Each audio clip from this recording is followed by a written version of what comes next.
Bonjour à tous, Fabien Dessin, entrepreneur et business coach français. J'espère que vous êtes en grande forme aujourd'hui une fois de plus. Dans cette capsule, j'ai décidé de vous parler de la rentabilité de votre business.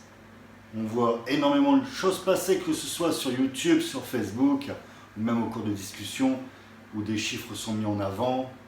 Récemment, j'entends sur YouTube des sommes à plusieurs centaines de milliers d'euros, des graphiques avec des sommes, une fois de plus, à plusieurs centaines de milliers d'euros. Et j'ai eu envie de faire une capsule sur la chose. Alors, tout d'abord, nous sommes en affaires, que ce soit clair, pour réaliser des bénéfices, pour réaliser des profits.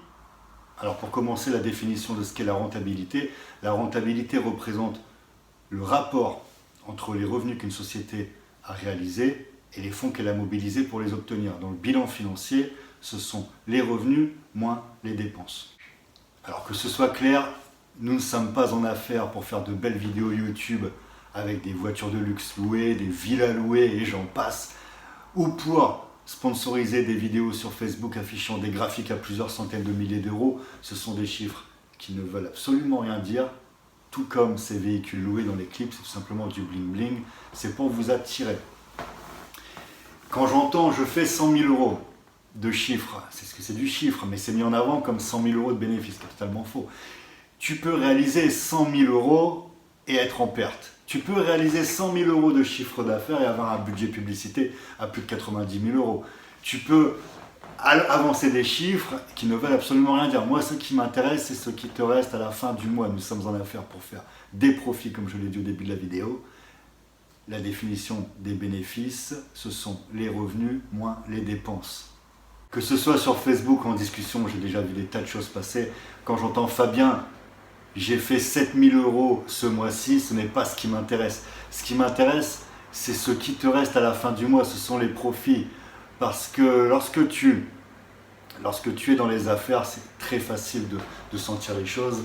Si tu me dis tu fais 7 000 euros par mois, c'est très simple, je vais additionner les charges qu'il te faut, les frais, etc. Donc si tu dis que tu fais 7 000 euros par mois, c'est que tu as déjà dégagé plus de 15 000 euros de bénéfices.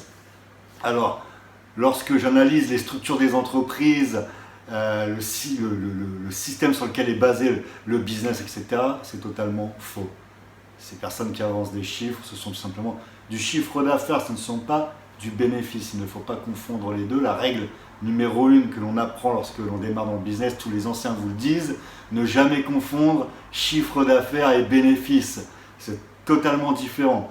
C'est tout simplement, imaginez-vous une caisse, la caisse de votre magasin, l'argent qui rentre dans la caisse, ce n'est pas la vôtre, ce n'est pas le bénéfice, ce n'est pas cet argent que vous allez pouvoir utiliser pour vivre tout simplement. Le calcul du bénéfice rapidement, résultat net, bénéfice ou perte, ce sont les revenus moins les charges. Alors en France, vous avez bénéfice brut et bénéfice net.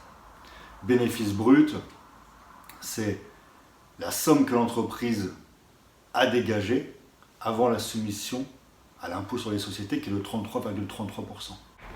Dernière question, dernier point, combien de temps faut-il pour que mon entreprise soit rentable? Combien de temps faut-il pour que mon entreprise dégage des bénéfices?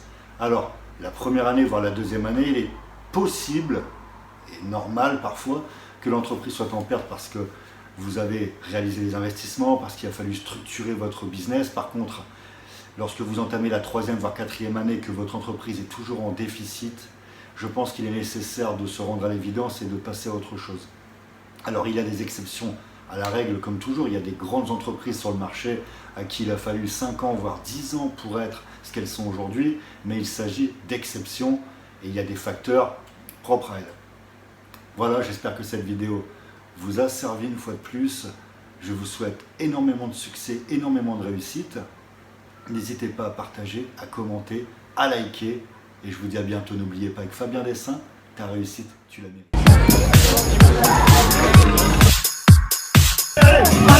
Allez, tu vas réussir, on y va, allez Greg, tu vas.